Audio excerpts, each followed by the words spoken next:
कांग्रेस और गांधी ने अस्पृश्यों के लिए क्या किया। परिशिष्ट 6।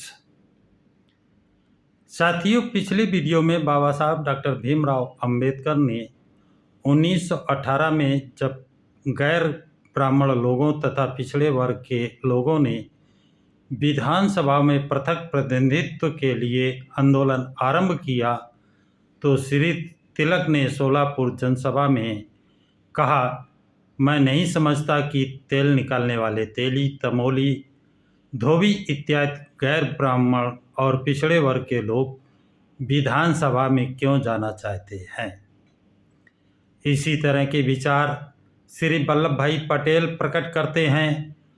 वर्ष 1942 में लॉर्ड लिनथिंगो ने विभिन्न वर्गों के 52 गणमान्य भारतीय प्रतिनिधियों को इस बात पर विचार करने के लिए आमंत्रित किया कि उस समय युद्ध के अवसर पर भारत सरकार को सहानुभूतिपूर्वक सहयोग देने के लिए उठाए जाने वाले कदम में उनकी क्या राय है। आमंत्रित व्यक्तियों में अनुसूचित जातियों के भी सदस्य थे। श्री पटेल को वायसराय की ये विचार पसंद नहीं आया कि ओछी जातियों की ऐसी भीड़ आमंत्रित की जाए। उस घटना के तुरंत बाद श्री पटेल ने अहमदाबाद में हुई जनसभा में कहा, वायसराय ने हिंदू महासभा के नेताओं को आमंत्रित किया, मुस्लिम लीग के नेताओं को बुलाया, तेलियों, मोचियों और अन्य लोगों को आमंत्रित किया।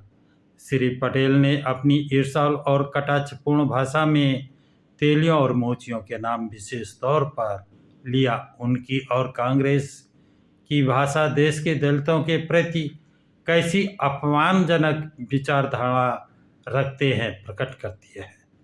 बाबा साहब डॉक्टर भीमराव अंबेडकर कहते हैं कि पंडित जवाहरलाल नेहरू के विषय में प्रचलित था कि वो गैर सांप्रदायिक और धर्मनिरपेक्ष हैं, परंतु इसकी तथ्यों से पुष्टि नहीं होती है।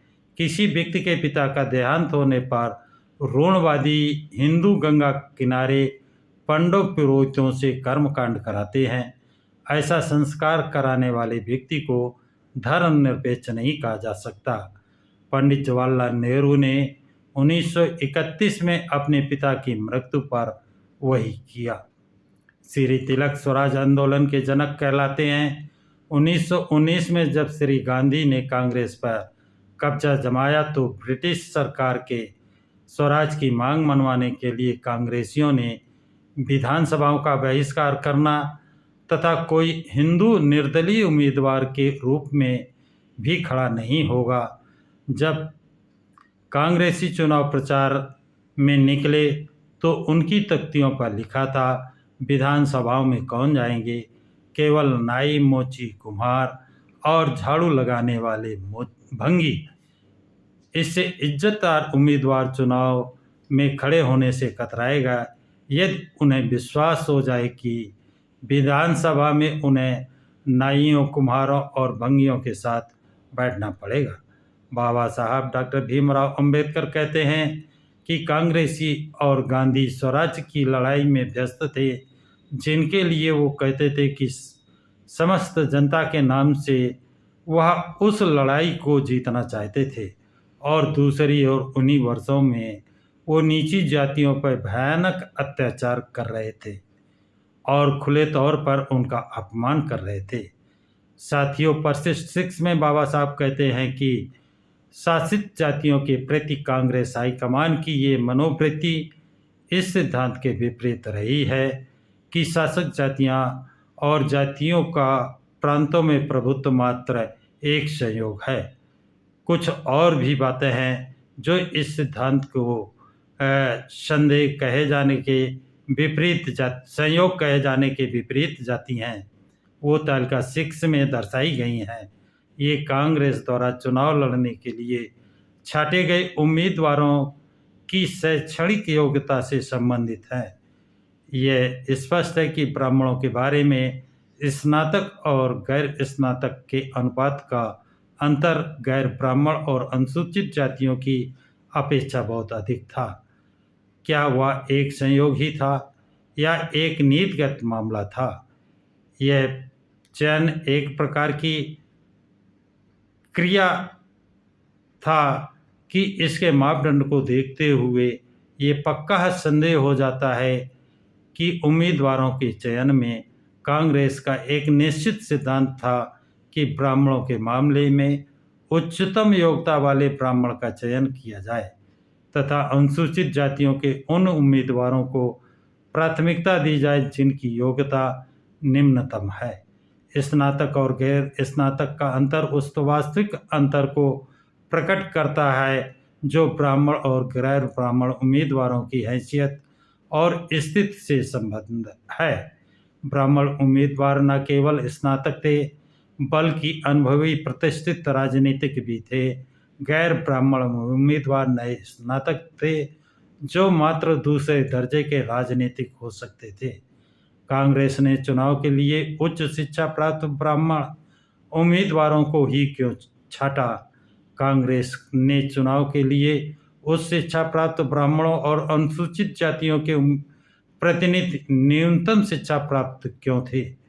इसका एक उत्तर है, इसका उद्देश्य ब्राह्मण और शासित जातियों के प्रतिनिधित्व को कांग्रेस मंत्रिमंडल में शामिल होने से रोकना था। ऐसा नहीं हो सकता था कि बेहतर शिक्षित गैर ब्राह्मण उम्मीदवार नहीं थे। प्रतीत होता है कि कांग्रेस ने जानबूझकर शिक्षित व्यक्ति के मुकाबले में अशिक्षित गैर ब्राह्मण को प्राथमिकता दी थी। वह क्यों? क्योंकि शासक जातियों के विचार से शिक्षित गैर ब्राह्मण की अपेक्षा अशिक्षित गैर ब्राह्मण को चुनने में गैर ब्राह्मणों के समक्ष और वैकल्पिक मंत्रिमंडल बनाने में होंगे। इन परिस्थितियों में क्या इस बात का संदेह रह जाता है कि कांग्रेस जो आज़ादी की लड़ाई लड़ रही है वह आज़ादी केवल शासक जातियों की होगी, किसी अन्य की नहीं? क्या इसमें संदेह है कि कांग्रेस शासित जातियां हैं और शासक जातियां ही कांग्रेस हैं? क्या इसमें कुछ संदेह बचा है कि जब 1937 में स्वराज क्रांति विधानमंडलों के रूप में आया तो कांग्रेस ने इरादतन और निर्लज्जता से शासक जातियों को सत्तासीन कर दिया। सातों प्रांतों में साथियों, सातों प्रांतों के मुख्यमंत्री कांग्रेसी थे। बाबा साहब यहाँ ये सिद्ध करने में सफल हुए हैं कि कांग्रेस ने कांग्रेसी उम्मीदवार जो उच्चतम शिक्षा वाले और प्रतिष्ठित तथा राजनीतिज्ञों को टिकट देकर चुनाव जिताया, जबकि गैर ब्राह्मण और अनुसूचित जाति के उम्मीदवारों को जो न्यूनतम कम से कम पढ़े लिखे लोगों को टिकट दिलवाया या अपढ़ लोगों को टिकट दिलाया जिससे वो मंत्रिमंडल में शामिल ना हो। कौन ना शामिल हो? गैर ब्राह्मण और अनुसूचित जाति के लोग मंत्रिमंडल में शामिल ना हो सके और इनके ब्राह्मणों की नीतियों का वो विरोध ना कर सकें, उनकी नीतियों को ना समझ सकें, वो उनके पिछलग्गू बने रहें। ये कांग्रेस की सोची समझी चाल थी जिसको बाबा साहब ने उजागर किया है। यह नीति ही और कांग्रेस को इसीलिए मानवर काशीराम दुमुहा साहब कहती कुछ थी करती कुछ थी। उसकी नीति और नियत में अंतर था।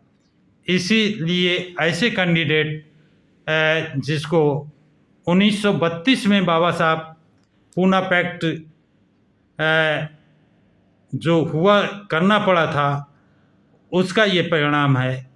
यदि सेपरेट इलेक्शन होता तो हमारा कैंडिडेट हमारा वोटर चुनता तो योग्य कैंडिडेट चुनकर जाता जो विधानसभा और लोकसभा में अपनी आवाज़ उठाता। लेकिन पूना पैक्ट के कारण अब अपढ़ अशिक्षित मूक दर्शक सिर्फ उनकी हाँ में हाँ मिलाने वाला कैंडिडेट चाहिए, उसी को वो टिकट देंगे। शिक्षित बोलने वाला, उसको टिकट नहीं देंगे, क्योंकि वो विधानसभा में और लोकसभा में आवाज़ उठाएगा। इसलिए ऐसे आवाज़ उठाने वालों का टिकट नहीं दिया जाता है। इसी को मानवर काशीराम ने चमचा युग कहा था।